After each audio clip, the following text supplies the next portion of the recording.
I'm Elaina. I'm a PhD candidate at the University of Southern California, and today I'm basically going to talk to you guys a little bit about plastics and the microbes that are breaking it down. So before I talked about that, I wanted to just give you guys an idea of who I am. So I grew up in Land O'Lakes, Florida, and then went on to do my bachelor's at the University of South Florida in cell molecular biology. Now, one question I get a lot is basically how I got interested in studying the ocean. And so originally when I started my undergrad, I really wanted to be a biological anthropologist, mainly because I was really interested in evolution. But in my sophomore year, I got this opportunity to work as an undergraduate researcher, doing research in an estuary. And I realized that some of the most incredible evolutionary stories exist in microbes and the environment.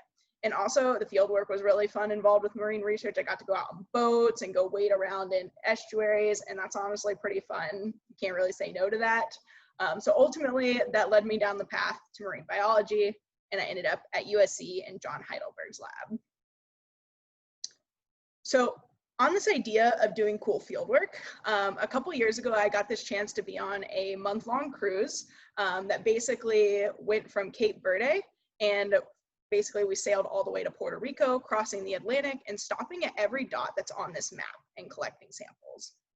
Now, along most of this cruise track, we really didn't see any other boats other than when we were coming into and out of port, so out of Cape Verde and into Puerto Rico. But even doing that, we still saw little bits of floating trash in the middle of the Atlantic out of nowhere. We also even ran across at least one sea turtle who was stuck in a loose fishing net that's attached to one of the buoys that the individual on the boat is holding on to. And I bring this up because millions of tons of trash are dumped in the ocean every year. This trash is ultimately a minefield for marine life. Like this turtle, they can easily get tangled up in it or mistake it for food. Now, this video ultimately has a happy ending, and our turtle got free of its little plasticky chains. But now that you guys know that plastic is prevalent in the ocean, I kind of want to shift gears because ultimately I'm a microbiologist, so I look at things through the lenses of organisms that are much smaller than this sea turtle, things that you can't even see with your naked eye. Now, these tiny organisms, or microbes, ultimately rule the world, in my opinion. If we look at algae in the ocean, for instance, those little guys contribute up to 70% of the oxygen we breathe. Microbes can also literally live anywhere and span the gambit of extreme living. Some can survive at a pH of 0, and for reference, our stomach acid is typically a pH of like 1.5 to 3.5. So why am I telling you all this when this talk is ultimately supposed to be about plastics? Well, the takeaway from these points is really that microbes can eat a huge variety of food. And in the ocean where food is scarce, microbes tend to just adapt to digest whatever's available. And that includes things like plastics or oils or other things like that that maybe you wouldn't naturally encounter while you're in the ocean. So let's shift gears, and now I'm going to talk a little bit about plastics now that you have this idea of how diverse microbes are in the ocean. So if we look at plastics, in 2017 alone, 348 million tons of plastics were produced worldwide. Now, to put that number in perspective, that's the weight equivalent of around 242 million cars. In addition to all of that, millions of tons of this plastic trash also are introduced to marine systems every year, but only a small percentage is actually represented by what we see floating on the surface of the ocean. Now, if we kind of zoom in on this pie chart and look at basically what this is telling us, this pie chart shows global annual production in millions of tons of various plastics. So each of these molecules that it's showing is a different type of plastic. So polyethylene, for example, which a lot of our plastic bags are made of, makes up most of the global plastic production. That's followed by polypropylene, which a lot of bottle caps or plastic packaging are made of. Then polyvinyl chloride, which is used in a lot of pipes and wiring and construction. The fourth most produced plastic is polyethylene tetraphthalate, which basically a lot of plastic bottles are made of. You might also have heard it as called as PETs. Now, knowing that there's a lot of plastic being produced and that a lot of this plastic is actually ending up just as waste in our oceans, but not all of it's floating around, well, what happens to the rest? Is it sinking? Is it being degraded? That's kind of the questions we want to seek to answer. So when you're looking at plastic degradation can really be separated based on two different categories. So biological processes and physical processes. So the top of this plot is really just showing physical processes. So when plastic enters the ocean, the physical processes that can occur are basically weathering, leaching, and fragmentation. So what those kinds of things mean is, so for example, sunlight has UV rays. We all know UV light is damaging to our own skin. And similarly, it can also damage and start to break plastics down at a molecular level. In addition, things like just the waves and the physical forces of the ocean actually hitting against the plastic can also just lead to the plastic slowly being broken apart into smaller and smaller pieces. So if you imagine a bottle being dropped into the ocean and wind just slamming salty water against it day out and day in, and sunlight also bearing down on it, over time, those things are going to cause that bottle to be broken up into tiny micro pieces. Now, as a microbiologist, what I'm more interested in is the bottom of this figure, is what happens to those micro pieces, because those micro pieces of plastic, once they're broken up, you can't visibly see them. They just get distributed throughout the water column. But because they're so small, it makes it easier for microbes to actually latch on and start eating that plastic and start degrading them. So to look at this in another way, let's say a plastic bag fell off your boat into the water. Eventually that bag would get broken up into small pieces, which microbes would then attach to and start eating.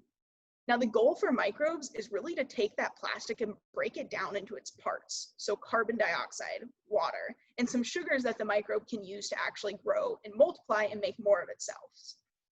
Now, having all of this and knowing how diverse microbes are in the ocean, it seems like it'd be an easy thing to just go out there, pick up some water, and try and basically isolate the plastic-eating bacteria in the lab so that we can start actually trying to break down plastics in a regulated fashion, kind of like how we've leveraged microbes for antibiotic production. Now, the problem here is that there's a phenomenon in microbiology called the Great Plate Count anomaly. And so with this idea, it's this idea that if I went out to Santa Monica right now and grabbed a teaspoon of seawater and put it under a microscope and counted all the microbes, I'd find around 4.9 million microbes in that single teaspoon of seawater. Now, seeing these microbes is really cool, but really what we want to do is bring those microbes into culture in a lab and grow them ourselves. So let's say I took that same teaspoon of seawater and tried to culture it on, say, any kind of standard microbial media. So those plates in the picture are an example of that. Now, if I did that, I would basically find that less than 1% of those 4.9 million microbes in that teaspoon of seawater are going to actually grow on a plate. So whereas under a microscope, you might calculate that there are, say, 1 million bacteria per milliliter of seawater, the same calculation based on what's actually growing on a plate would amount to something like 20 microbes per milliliter. Now, this discrepancy is what's called the Great Plate Count anomaly. And really what it means is that what you can get to grow in the lab is not always representative of what's actually in the environment.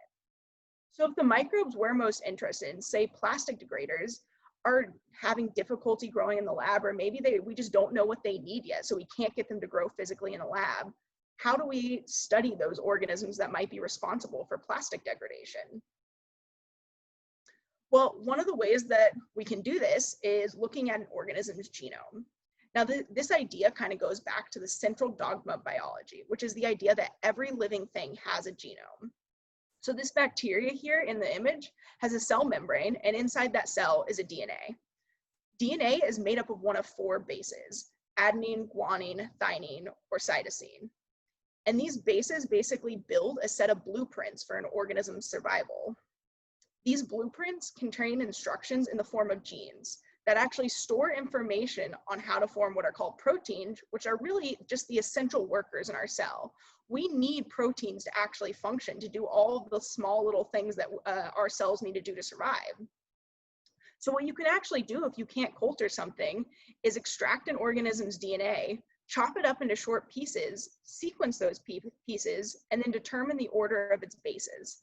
Those snippets can actually be pieced back together like a puzzle to reform that blueprint. And then you can actually look at that blueprint and say, okay, does this organism have the capability of eating plastic? So to kind of look at this in a different way, so we're going to kind of go back to this genomics idea just to kind of hash this in. This idea of genomics is called metagenomic. It's the idea that you can go out into the environment and collect a sample. So say I was at Santa Monica and I went and collected, say, a gallon of seawater. I could then take that gallon of seawater, filter out all the microbes onto a filter, and then isolate the DNA from those microbes that have fallen onto that filter. Then I would actually take that DNA and I would sequence that through a sequencer. And then I could get basically a bunch of little pieces that can be assembled back into the entire genome. And so eventually the end goal is that we'd actually get genomes without having to culture the organisms in the lab. Now, one of the reasons that's important is that the more we know about the organisms that are actually digesting plastic, the more likely it is we're able to actually develop successful bioremediation approaches. So ultimately, let's say we have a bunch of genomes. Now, if we go back to this graph showing the types of plastics produced worldwide, we can see the highest production is for polyethylene. So polyethylene is produced at 116 million tons per year on average. Now, one of the unfortunate things is we still don't actually know what proteins are even responsible for degrading polyethylene. In fact, the only pathway for microbial degradation of plastic is for PET degradation, or polyethylene tetrafilate, which is what most of our plastic bottles are made of. And if you remember, those proteins are the workhorses. Those proteins are the ones that are actually getting out of the cell and degrading the plastic. So we need to know what proteins are responsible for actually doing that. Now, a lot of studies on plastic degradation basically look at the problem of plastic degradation through the lens of how much plastic disappears over time. Now, while this is super helpful, again, the more we know about the proteins responsible and how they work, the more likely it is we can develop useful bioremediation tools. And that's really the end goal to this, is to understand how these microbes are actually digesting plastic in the environment. Now, taking this all into account, you can then ask yourself, how hard is it to identify novel genes, or which genes are responsible for degrading plastic? Well, to put this into perspective, I wanted to talk about a project that started in 2016 where a team led by Craig Venter actually engineered a bacterial genome with 473 genes. Now, genome engineering is the idea that you can effectively make a designer bacteria by picking the desired genes and functions, putting them together in a custom blueprint, and then basically allowing you to do a targeted study of specific functions. So if you wanted to know what a specific gene did, you could create a custom blueprint and see how that affects a cell in an actual growth experiment in the lab. Now, in this experiment in 2016, where they made this engineered bacterial genome, they actually found that a third of the genes that were in that cell were actually of unknown function, meaning we didn't know what they did. We just knew that if we got rid of those genes, that the cell would die. So part of why I bring this up is because it's not uncommon to have a lot of unknown proteins in genomes. You could get a complete genome from an organism, but maybe you don't know what a fourth of those genes are actually doing, or what a fourth of those proteins are, what their role is in the cell. So to kind of just hash this home, bring it home a little bit, this table that's on there actually shows a bunch of well-known bacterial pathogens and how many hypothetical or unknown proteins exist compared to the total number of proteins in the genome. So for example, if you look at, say, gonorrhea, out of the 1,886 genes that are present in that genome, 413 are of unknown function. We have no clue what they do in the cell, but we know that that cell probably needs those 413 genes for something. So ultimately, we want to know what those unknown genes are and try and identify what processes they might be involved with. So one method to do this is to bring an organism into culture and isolate the proteins and characterize it in a controlled setting. But we already established that there's a culture dilemma in the environment, so we need to find another way. So a lot of what I'm working on is basically using a field called Bioinformatics, which is a combo of computer science and biology. And what I want to do is identify novel genes by using computer modeling to take our blueprints, so our genomic blueprints, and build predictive models about what a protein is doing based on what we know about other similar proteins. So what I've shown here is just basically a 3D model of a protein. And you can actually map multiple 3D models on top of each other to determine if they have similar function. And this is one way to basically identify novel genes without having to isolate a bacteria. So ultimately, what I really want you guys to take away from this talk are 3 different points. It's the idea that first, polyethylene is the most abundant pool of plastic waste out there, and yet we still don't know any of the pathways that microbes are implementing to digest it. Number 2, the degradation of plastic really does begin with physical processes that make it easier for the microbes to eat. So exposure to, say, the sun, UV light, and even just the waves in the ocean help to rip that plastic up into smaller pieces, and those smaller pieces are what the microbes are actually digesting. Microbes also, lastly, are often difficult to culture in the environment. And so a lot of times when we're doing these studies, we need to find alternative methods like genomics to understand which microbes are degrading plastics and how they're doing that. And so if we do this on a genomic scale, we could eventually take that information and use it to help us bring those organisms into the lab. So with that, I would be happy to take some questions about plastic degradation.